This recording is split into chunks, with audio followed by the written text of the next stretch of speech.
We're here at a Barrier Reef Opal, and we're going to go ahead and walk through the cleaning process that's going to be standard for most of the pools that you have. There are some additions that change sometimes, but for the most part, this is going to be the process for every pool. First step you're going to do is each one of these pools has a back plate that's involved. Which I may need to turn this pump off. Let me do that first. Okay, so with the pump off, so that you can turn these things around, the first step that's important with this system is on the barrier pools with the Waterco skimmers, they all have little notches. And on the notches inside the skimmer, there's little areas that you'll see where the notches fit into. It's very important with this setup that this basket goes in tight to the bottom and turns. Now in some situations, a smallest little pebble or anything, it's a very tight fit. So if it's not turning for you, rub your finger around the ring or whatever. Maybe you knock off a little pebble or something that's keeping it from making that seal. But it needs to go down there, or the vac plate with this rubber seal will not seal. And if that happens, you will not get the suction that you need to. This is a perfect example. You can see in here's little pieces of leaves and just stuff floating around in the water. You might have to run your finger around the ring or whatever a couple of times to make sure that this is going to go in and lock. And you'll know it's locked because you won't be able to pull it back out.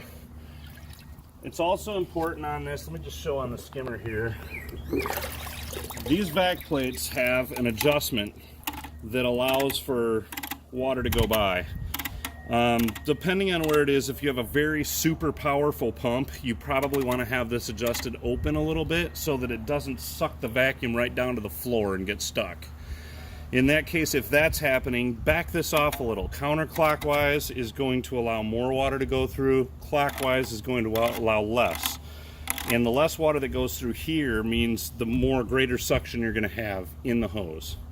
So on most of them, I'll kind of turn them tight until they're snug clockwise. Stick it in here, lock it in place. Then the next step is we're going to turn our pump on to a quick clean.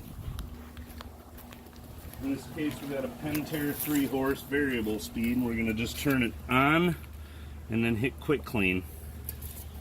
If you're a single speed pump, you just need to turn it on. So this only applies to the variable speed pumps.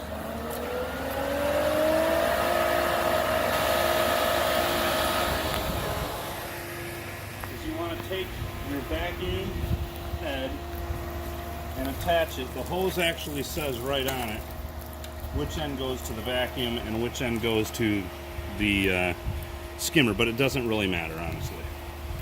You want to take it, put it on your pole, extend your pole out so that it can sit in the water. And then you want, this is very important, you want to undo this hose all the way.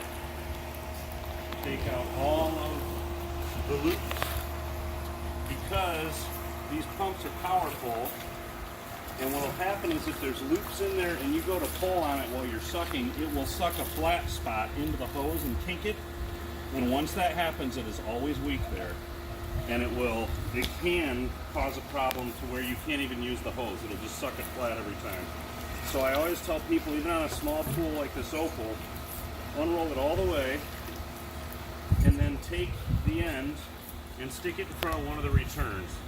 We're going to blow all the air out of this line. Once we do that, you'll see this thing rise up, and it's going to blow out air bubbles, and that's okay, that's what we want. Blow all the air out, and we're going to kind of watch the air. Once this stops blowing air out and the hose gets heavy and sets in the water and that begins to set back down, then you're good. Just walk your other end over, and it's kind of self-guiding. It should suck right into this vacuum plate. Just like that. Your pump's going to lose prime for a second because we're now going through 1.5 inch instead of 2 inch plumbing. It's going to sound a little louder. There's nothing wrong with your pump. That's normal. It's just not getting the normal flow for the full diameter, and that's okay. Nothing's wrong with that. From there forward, once you begin to see water start moving again out of your returns, you're primed up, you're ready to start vacuuming. The vacuuming process is about as simple as it looks. Everywhere there's dirt, put your vacuum. So once that's done, we're going to go through the steps of how to clean our system out and call it done. I will point out, since we've got it here, that the walls on a fiberglass pool are very smooth and do not like brushes. The brushes will not work very well on them at all. This is from Home Depot, this is for applying glass cleaner to large glass. This works really well.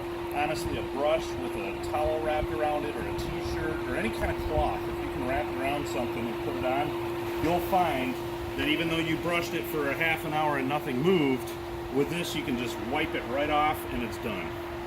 These you want to use for all the smooth surfaces like walls on the pool, and all the brushing will occur on the flat spots. They have porous surfaces and the brush works real well on those. So let's walk through our 3-step process of finishing our cleaning of the unit. First step is to turn this off. Let's turn the power totally off to the pump. Okay, stage 1 is we want to take out our back plate and empty out this main basket. The purpose of the back plate is to make sure that anything heavy gets sucked through here and into the basket and not into the pump. So it's going to catch all of our heavy stuff. Most cases you're not going to have anything unless somebody threw a bunch of rocks in your pool or something. So just take this out. Here are a couple knocks. As you can see, it's a pretty big, deep basket. That's why I like these skimmers. They hold a lot. Go ahead and put it in, and just so you don't get frustrated later trying to remember, make sure it goes in there and locks again. Then we're done. That's step 1. You don't want to use the back plate when you're not vacuuming. We want as much skimmer basket open area as possible to trap as much of our leaves and everything floating as possible. So we'll take this guy and put him back with our vacuum and hose. Step 2, and this is very important or you'll never get these apart. We want to crack this. This is a bleeder valve that allows air and breaks the vacuum seal on this filter. You can hear it.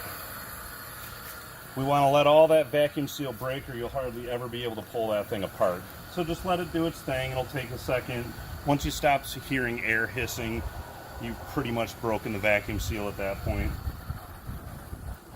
Okay, so we're good there. You can see all the air coming into the pump. Second step in breaking this vacuum seal is we want to just take and give it a little tap, right like that. Counterclockwise, use both hands, just give it a little tap. Pull this off. Empty this basket. Just in case something made it through the other basket, this is a secondary protection for the pump. And then just reach your hand in here. Make sure nothing big somehow ended up through there. Usually never does. The hole goes where the pipe is coming in. We're going to set that right back down in there like that. We're not putting that on yet. On the filter, and this is step 3, on the larger ears, you're going to feel little buttons you can push in. Grab a hold of those, give it a turn, pull this collar right off of here. Set it right to the side. Then get a grip on either side here and kind of step either side on the filter and just give it a rock and it'll pop off. Then we see our nice dirty filter. Same deal. Give it a rock. Do not try to just yank this thing up. Just give it a little bit of a rock until it walks out of there. Okay? Nice dirty filter means it's working. So let's get our kinks out. Okay, filter cleaning is super easy. If you're OCD like me, don't drive yourself crazy trying to turn this thing perfectly white again. It's not going to happen. Go ahead and just give it a spray. Start at the top in a section and work your way down. It's not going to get perfectly white, but you'll be able to see that you're taking the main amount of dirt out of here, and you can actually see it spilling out on the bottom. It's really interesting if you wash this on concrete, you'll see how much dirt actually comes out of this filter. It really comes out. But just go ahead and give it a spray down all the way. Like I said, if you can get to the point where it's not getting any whiter, then you're as clean as you're going to get it. It's like an oil filter. Once it gets dirt on it, it's always going to be a little bit darker. Then just work your way around the filter. And pause. Okay, so we're about as clean as we're going to get. And that's okay, and it's good. We've pushed a lot of dirt out of there. I mean, this is a very, very rare thing that you would have to do. But in some situations, if you look inside of here, you can see the bottom. If you have super heavy sediment, it'll actually fall out of the filter and end up into the bottom here. On the back or on the front, depending on how it's situated on the pad, is a plug. This plug, you can stick a screwdriver in there and just turn that plug, unscrew it, and then take your garden hose and flush it all out, and then screw it back in again. And you're good. I'm not going to do it on this one because she's all good. I will say this, any of this plumbing all has rubber gaskets on it, any quick disconnects. Rubber gaskets don't even like any sand, any dirt, or anything. So make sure when you put things back on again, the gaskets are clean. If you got to give it a wipe, give it a wipe. If you got to give it a rinse, give it a rinse. If for some reason you put your stuff back together and it's still leaking or dripping, it doesn't mean you need to tighten something harder. It means there's something in the way of the gasket. And so just take it back apart again and give it a rinse and you should be good. But once we've done our filter, you'll notice on these cartridges that they'll say align with filter inlet. That's important because the bottom of this thing is designed with little knobs and slots and different stuff so that it fits exactly right. The inlet is obviously where the water comes in from the pump. So we're just going to put this in and we're going to feel it kind of seat. You don't have to jam it in, you'll just feel it seat. Now we're going to take our top, we're going to set this on here, and you can set it any direction you want, by the way. But go ahead and set it in here and just give it kind of a little push on there. You want to make sure this gets on this gasket. So I just give it a little bit of pressure all the way around, and then once you're even and tight all the way around, you're good. And then we're going to take our collar, slide your collar back over, and just give it a spin until it clicks. There we go. Good to go. Should be all set. So we're done with our cleaning now, so we're going to charge the system back up, make sure everything's good, make sure your O-ring's good on this too, on your pump. Go ahead and set her down there, and snug is fine. Everything on this pool equipment is snug. If something's leaking, you don't need channel locks. You don't need a strong, muscular person. It's all snug. If it's leaking, there's something in the way of a fitting. So we're going to go ahead and turn this back on, and we're going to leave this bleeder open.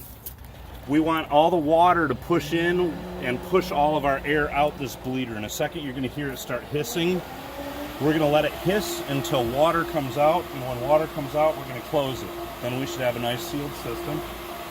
So in just a second here, we're getting our draw.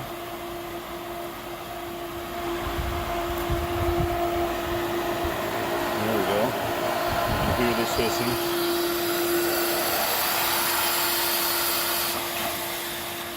Done. That's all you got to do to maintain these pools. So we might as well go through this since we're standing next to it. These chlorinators, if you have a rainbow chlorinator, which we use 2 different kinds, but if you have a rainbow chlorinator,